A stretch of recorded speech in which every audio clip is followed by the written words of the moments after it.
नमस्कार दोस्तों, मैं आपका होस्ट और दोस्त गौरव आपके समक्ष एक बार फिर। कैसे हैं आप?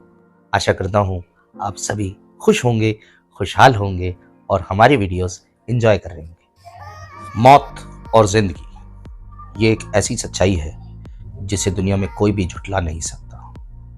इस पर किसी का कंट्रोल नहीं होता। यही एक वो सच है जिससे हर इंसान को रूबरू होना पड़ता है। आज हम इसी से जुड़े कुछ राज, कुछ घटनाएं, एक ऐसी घटना डिस्कस करेंगे जो भारत के इतिहास में अपनी तरह की अकेली है।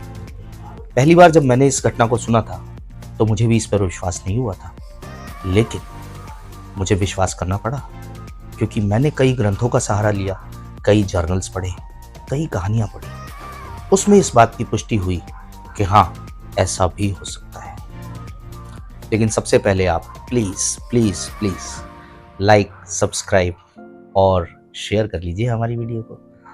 देखिए, बहुत मेहनत करते हैं हम आपके लिए कि आपको अच्छी वीडियोस ला के दें, अच्छी कहानियाँ सुना सकें, अच्छी घटनाएं बता सकें, कुछ ऐसा जो आपके ज्ञान में वृद्धि भी कर सके। तो थोड़ा तो हमारा भी बनता है ना, एक लाइक, सब्सक्राइब और शेयर कर दीजिए। तो बात है बंगाल के एक सुदूर गांव में एक नदी किनारे बने छोटे से घर के एक प्यारे से परिवार की। पति, पत्नी और एक प्यारा सा बच्चा छोटू, ये तीनों एक साथ रहते थे। बड़ा प्यार था इन सब में। माँ अपने बेटे पर जान छिड़कती थी। पिता के लिए तो मानो यही पूरा जीवन था। लेकिन एक दिन इनके जीवन में एक तूफान आता है, इनकी जिंदगी का सबसे बड़ा तूफान, एक ऐसा तूफान जिसने इनकी जिंदगी को ही बदल के रख दिया। सब कुछ अच्छा चल रहा था, लेकिन एक दिन हुआ क्या कि पत्नी अचानक बीमार हो गई। और बीमार हो क्या गई, वो धीरे धीरे बीमार रहने लगी। बात बहुत पुरानी है, कई साल पुरानी है, मेरे ख्याल 50 या 60 साल पुरानी होगी। इसलिए डॉक्टर या डिस्पेंसरी उस पर्टिकुलर गांव में नहीं थी जहां ये लोग रहते थे। नदी पार के एक गांव में रहते थे। उस गांव में कोई डॉक्टर की और डिस्पेंसरी की किसी तरह की कोई सुविधा नहीं थी। नदी पार करके जाना पड़ता था और नदी पार ही इस औरत का मायका भी था, यानी इसके माँ बाप सब लोग नदी पार ही रहते थे। ये यहाँ रहते अपने एक छोटे से झोंपड़े में। तो एक दिन पत्नी की तबीयत कुछ ज्यादा खराब होने की वजह से पति अपनी पत्नी को नदी पार करके डॉक्टर के पास ले गया इलाज कराने के लिए। डॉक्टर ने अपनी डिस्पेंसरी में आनंद फानंद में उसे भर्ती कर लिया। प्यारा सा छोटा सा छोटू जो था, जो इनका बेटा था, वो घर पे ही रह गया क्योंकि एक तो मौसम बहुत खराब था, उन दिनों बारिश हो रही थी, नदी में भी उफान था। तो इन्होंने सोचा छोटा बच्चा है, दुधमुहा बच्चा है, इसको साथ की एक बूढ़ी काकी के सहारे वो छोड़कर दोनों चले गए। यहाँ छोटू, जो अपनी माँ के दूध पर आश्रित था, बहुत बिलखने लगा माँ का साथ ना पाके, और उधर उसकी माँ अपने बेटे के लिए तड़पने लगी और इधर उसकी तबीयत भी बहुत खराब रहने लगी। तबीयत बिगड़ती ही जा रही थी। डॉक्टर भी परेशान थे, कुछ समझ नहीं आ रहा था। वह औरत अपने बच्चे से बेपनाह प्यार करती थी। उसकी आत्मा छोटू के लिए तड़प रही थी, बहुत बुरी तरह से तड़प रही थी।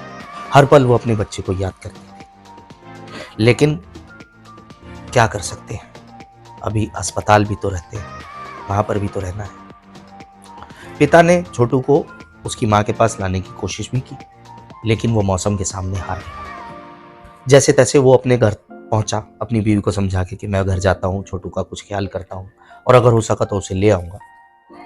लेकिन वो ऐसा कर ना सका, वो मौसम के आगे हार गया। मौसम इतना खराब, बारिश इतनी हो रही थी कि पूछो मत। नदी में इतना तेज उफान कि कितना ही बड़ा जहाज हो वो भी पत्तों की तरह ढह जाए।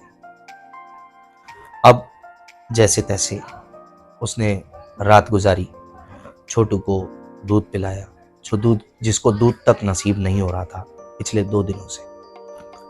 छोटू को दूध पिला के, खाना वाना खिला के वो सो गया। उधर उसकी बीवी की तबीयत बहुत ज़्यादा खराब होती जा रही थी, कुछ पता नहीं चल रहा था कि क्या होगा। इन्हीं बातों को टेंशन में लेके, इन्हीं बातों की चिंता में उसने अपनी पूरी रात काटी। अब सुबह होती है, दोनों बाप बेटे बड़े आराम से सो रहे थे। मौसम कुछ ठीक था कि अचानक दरवाजा खटकाने की आवाज आती है। उसका पति दरवाजा खोलता है, देखता है उसकी बीवी खड़ी है। उसने कहा, तुम यहाँ कैसे आई? तुम्हारी तो तबीयत खराब थी। तो बीवी ने कहा, मैं छोटू के बगैर नहीं रह पाई, इसलिए घर आ गई। मुझे छोटू को देखना है। उसने अपने पति को एक तरफ धकेला और बहुत तेजी से अंदर गई। अंदर जाते ही उसने प्यारे से छोटू को अपनी गोदी में उठाया, बेपनाह प्यार किया और अपना दूध पिलाया। कुछ देर बाद उसने खाना बनाया। दोनों मियाँ बीवी और बच्चे ने खाना खाया और दोपहर के करीब उनकी आंख लग गई। तकरीबन 4-5 बजे शाम के समय अचानक उनकी आंख खुली दरवाजा खड़काने की आवाज से। देखते क्या है कि अब कौन आ गया हमारे दरवाजे में। तो पति उठकर के बाहर जाते हैं, दरवाजा खोलते हैं तो देखते क्या है, जो डॉक्टर साहब के यहाँ लड़का काम करता है, रामू, वो दरवाजे पर खड़ा है। और रामू अचानक से बोला, बाबूजी, आपकी बीवी इस दुनिया में नहीं रही। उसने कहा, तेरा दिमाग खराब है, मेरी बीवी तो अंदर सो रही है मेरे बच्चे के साथ। रामू बोला, भाई साहब, आप कैसी बात करते हैं? मैं अभी अभी उनके शव को मॉर्चरी में रखवा के आया हूं। मॉर्चरी यानी वो स्थान जहां शवों को रखा जाता है। अब वो कहता है कि क्या बात करते हो यार, अभी तो मैंने उसके साथ खाना खाया, उसने अपने बच्चे को दूध पिलाया, मेरे साथ तो अभी 2 मिनट पहले तक हंस बोल रही थी और अभी हम सो रहे थे। उसको सोता देख कर छोड़ करके ही तो मैं तुम्हारे पास आया हूं। तुम आओ अंदर और आके खुद ही देख लो। अब ये दोनों जब अंदर जाते हैं तो वहां पर उसको नहीं पाते, उस महिला को नहीं पाते।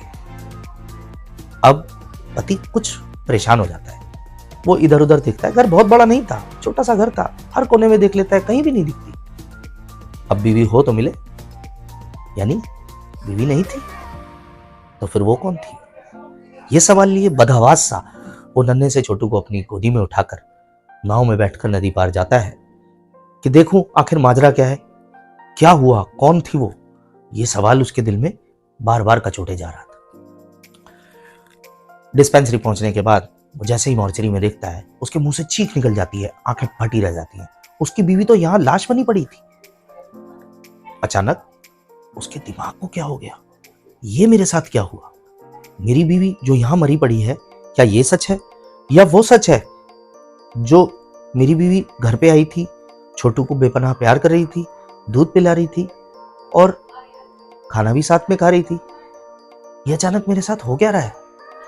इसी पसोपेश में वो बहुत परेशान हो गया। उसकी बीवी तो यहां पर एक शव के रूप में थी, अभी तो साथ में खाना खाया था, और अब ये क्या है, वो सच था या ये सच है?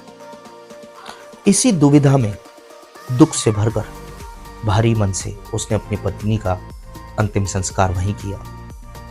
छोटू के नन्हे हाथों से शव का दाह संस्कार कराया गया, उसी ने मुखाग्नि दी और भारी मन से वो अपने घर आया। वापस आके उसने गांव के लोगों को बताया, तो गांव के कुछ लोगों ने भी उस महिला को उस समय उसके घर में घुसते देखा था। यानी कि वो कोई छलावा तो नहीं थी, तो वो क्या था? इसका जवाब आज तक किसी के पास नहीं था। इस विषय पर कुछ पुराने लोगों और कुछ ग्रंथों और किताबों की माने तो यह एक बॉडी ट्रांसमिशन का केस है। पुराने सिद्ध पुरुष भी कई बार एक ही समय पर कई कई जगह देखे जाते थे। अब यह कितना सत्य है और कितना असत्य है, इसको तो हम कह नहीं सकते, लेकिन हाँ, यदि इच्छा शक्ति प्रबल हो तो इंसान अपनी दृढ़ इच्छा शक्ति से अपने अस्तित्व को 2 जगह बांट सकता है। ऐसा कई जगह पढ़ने और सुनने में आया है। खैर, ये सब बातें सत्य हैं या असत्य, ये सब मैं आप पर छोड़ता हूँ। फिलहाल आपसे विदा लेने का समय आ गया है, और हाँ, लाइक, सब्सक्राइब और शेयर करना ना भूलें। तब तक के लिए आपसे आपका ये मित्र अगली कहानी के साथ कल हाजिर होगा। धन्यवाद, गुड बाय, जय हिंद।